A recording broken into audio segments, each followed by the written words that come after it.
মায়াপুরে গঙ্গাবক্ষে নৌকোবিহার এক অনন্য অনুভব। গঙ্গার বুক যেন এক অনন্ত নীল বিস্তার।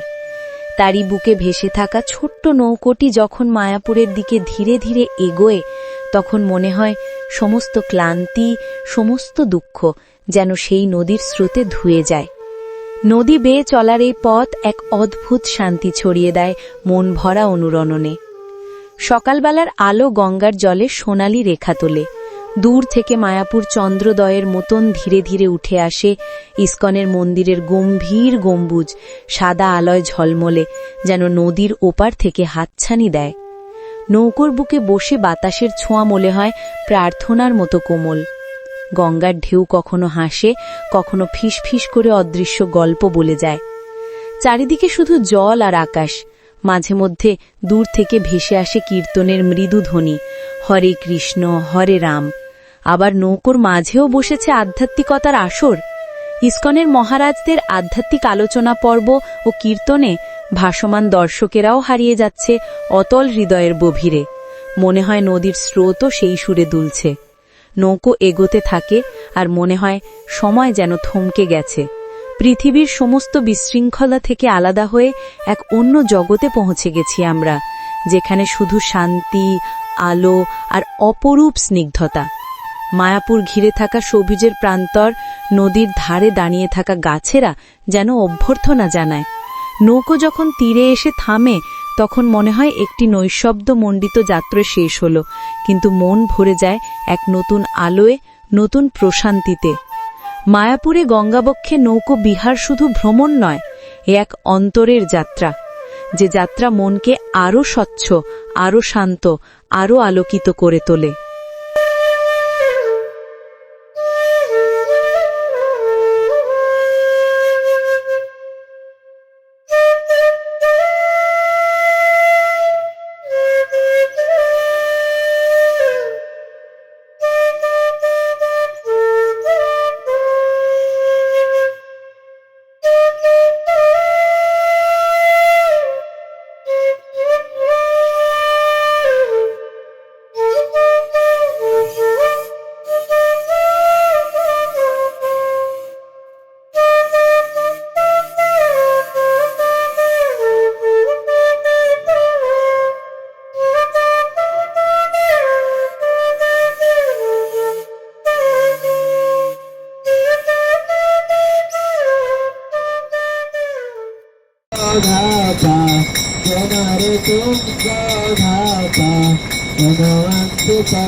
গঙ্গাবক্ষে আমরা নৌকা বিহার করে এলাম ইস্কনের পক্ষ থেকে।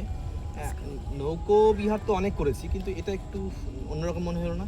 না, অনেকটা। আমি ভেবেছিলাম যে খুব কম সময় বোধহয় ঘুরিয়ে আবার রেখে দেবে, কিন্তু 1 ঘন্টা, মোটামুটি 1 ঘন্টা সময়টা যদি কেউ আসেন এখানে, অর্থাৎ মায়াপুরে আসেন, অবশ্যই করে আমি বলবো আপনার অন্যান্য জায়গায় যেমনভাবে কষ্ট করে কাটবে, যদি ব্যক্তিগত রিল্যাক্সেশন পেতে চান, আপনাকে বাধ্যতামূলক নয় যে আপনাকে যে চান্টিংটা হবে, যে ভাগবত পাঠ হবে বা যে বিষয়ে কথা বলা হবে সেটাই যে আপনি শুনতে হবে, তাও বাধ্যতামূলক নয়। আপনি আপনার মতো প্রকৃতিকেও উপভোগ করতে পারেন। মানে গঙ্গাবক্ষে জলের উপরে দুপাই দিয়ে এই মুহূর্তে যে সময়টা আমরা কাশফুলটা পেয়েছি, মানে দুর্গাপুজো চলে গেছে, কালী পুজো আসছে, দীপাবলি আসছে, তার একটা সময় আমরা কাশফুলটা কিন্তু পেয়েছি। এটা সূর্যাস্ত হচ্ছে এবং সূর্যাস্ত, সানসেট ভিউ দারুণ লেগেছে, অসাধারণ বিষয়। তার সঙ্গে সঙ্গে চান্টিং রয়েছে, তার সঙ্গে সঙ্গে আপনার এটা যদি স্পিরিচুয়াল, আধ্যাত্মিক একটা যদি স্পর্শ পেতে চান, মনের শান্তি পেতে চান, যে নানা রকম কাজে জটিলতায় যদি ব্যস্ত থাকেন, আপনি অবশ্যই করে এই 1 ঘন্টার রাইড একটুখানি বলে দাও যে কত কি লাগছে এই বিষয়ে। এটা মূল মন্দিরের, মায়াপুরের ইস্কনের মূল মন্দিরের ভেতর থেকেই এর মানে এটাকে রেজিস্ট্রেশন করতে হয়।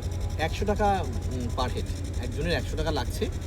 টাইম দিয়ে দেবে, 3:30টায় একটা হয় আর 4:30টায় একটা হয় এই গঙ্গাবক্ষে নৌকো বিহার। বেশ, সামনে তো আরো যেহেতু শীতকাল আসছে, সন্ধ্যাটা আরো এগিয়ে আসবে। হ্যাঁ। আমি একটু জানিয়ে দিই পাশাপাশি মানুষের তথ্যের জন্য, সেটা হচ্ছে যে এই যে আপনারা 100 টাকা দিয়ে বুক করছেন, তারপর একটা টোটো, ছোট্ট করে টোটো জার্নি, একটা 3 মিনিটের একটা ছোট্ট টোটো জার্নি করে আপনি আসবেন, মানে ঘাট যেখান থেকে গঙ্গার কাছাকাছি। এই ইয়ারটাও মায়াপুর ইস্কন মন্দিরেরই একটা অংশ, তাদেরই এই মানে তাদের কি বলে, তাদের নিয়ন্ত্রিত বলা যেতে পারে, তাদের দ্বারা চালিত হয়, পরিচালিত হয়। এই জায়গাটিতে আপনি আসবেন। কিভাবে বুকিং করবেন, কোথা থেকে বুকিং হবেন, আপনারা 1 নম্বর গেট দিয়ে ঢুকতে পারেন, 4 নম্বর গেট দিয়েও ঢুকতে পারেন, যেখান দিয়ে ঢুকুন না কেন গদা ভবনের ঠিক সামনে একটা ভ্রাম্যমাণ কাউন্টার রয়েছে, সেখানে কথা রেকর্ডেড কথা সবসময় চলতেই থাকে, সেখান থেকে আপনারা বুকিং করতে পারেন গঙ্গাপক্ষে যারা ভ্রমণ। আমি বলবো পুজো দিন বা না করুন, গঙ্গাপক্ষে অন্তত পক্ষে এই সময়টুকু আপনার নিজের জন্য দারুণ কাটবে। এবং যারা আধ্যাত্মিকতা পছন্দ করেন তারা অবশ্যই এখানেই মানে ভ্রাম্যমাণ সংকীর্তন হচ্ছে। সাধারণ মানুষের বিনোদনটা মানুষ চায়, মানে আমি বলছি না আধ্যাত্মিকতা বারবার এই মানুষ ভাবে আধ্যাত্মিকতা কি, অতি আত্মসচেতন একজন মানুষ না, দুটোই একসঙ্গে কম্প্যাক্ট হচ্ছে, মানে নিজেকে যদি আপনি যে যেভাবে নেবে। তুমি বললে যে বিনোদনের একটা মাধ্যম, ঘুরছে, দেখছে, সূর্যাস্ত দেখছে, কাশফুল দেখছে, অন্যান্য নৌকো যাচ্ছে দেখছে, বা একটা ভ্রমণের একটা আনন্দ নিচ্ছে। আপনি ফটোগ্রাফির একটা বিশেষ ব্যাপার, যারা ছবি তুলতে ভালোবাসেন, যদি আমি এটা সাজেস্ট করব, যারা 3:30টার ভ্রমণটা হচ্ছে এক ধরনের ভ্রমণ হবে, সন্ধ্যাকালীন ভ্রমণটা হলে পরে কি হবে, আপনি একসঙ্গে সন্ধ্যা আরতি বলতে যেটা হয় সেটা কিন্তু পাওয়া যাচ্ছে। আর যদি সত্যি সত্যি যারা ছবি তুলতে আসবেন তারা অবশ্যই 3:30টার ভ্রমণটা করলে আমার বেটার হবে। আর যেহেতু আগামীতে শীতকাল চলে আসছে, উইন্টার, তো সেই সময়টায় কিন্তু অবশ্যই আপনারা চেষ্টা করুন 3:30টার ভ্রমণটা আপনাদের জন্য অ্যাপ্রোপ্রিয়েট। আমার খুব ভালো লেগেছে, বিশেষ করে এই গঙ্গাপক্ষে অঞ্জলি দেওয়া, গঙ্গাকে বিভিন্ন মন্ত্র উচ্চারণ করা, সংকীর্তনে অংশ নেওয়া।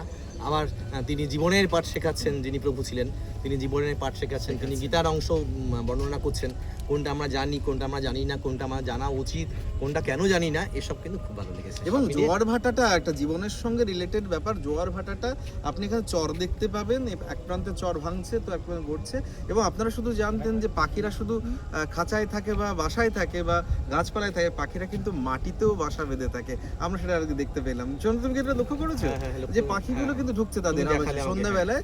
এই যে নিড়ে ফেরার একটা গান বলা যেতে পারে, ঘরে ফেরার গান। আমরা এখন ঘরে ফিরবো।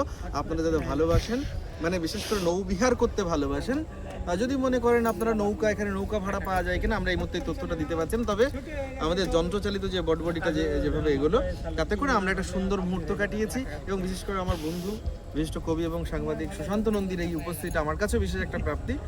এটা একটা শুভদীপ, তুমি ঠিক বলেছো, কিন্তু আরেকটা জিনিস ছাড়া পড়ে গেল, যে আমি যদি মনে করি আমি শুধু বন্ধুদের সঙ্গে বা পরিবারের সঙ্গে আমি একটা নৌকা আলাদা করে ভাড়া করব, সেই ব্যবস্থা কিন্তু রয়েছে।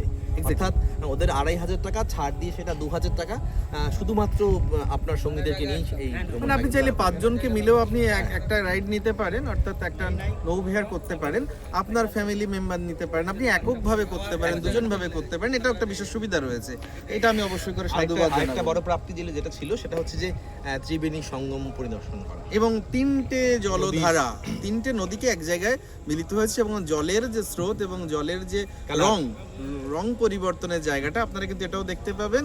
এবং এটি শুধু উপভোগ করতে গেলে আপনাকে সত্যি কথা বলতে অতি আত্মসচেতন হলে পরে যে আধ্যাত্মিকতার উৎপত্তি হয়, সেই জায়গাটা যদি আপনি সামান্যতম হলেও একটুখানি নিজের কাছে একান্ত হন, তাহলে বোধহয় এই উপলব্ধি করতে বেশি ভালো হবে। কি বলো? ঠিক আছে, তাহলে আমরা এই পর্যন্তই। আপনারা মায়াপুর এলে অবশ্যই কিন্তু এই টিপসটা রাখবেন, কিন্তু এই টিপটা অবশ্যই রাখবেন। গঙ্গাবক্ষে নৌবিহার। হরে কৃষ্ণ। হরে কৃষ্ণ।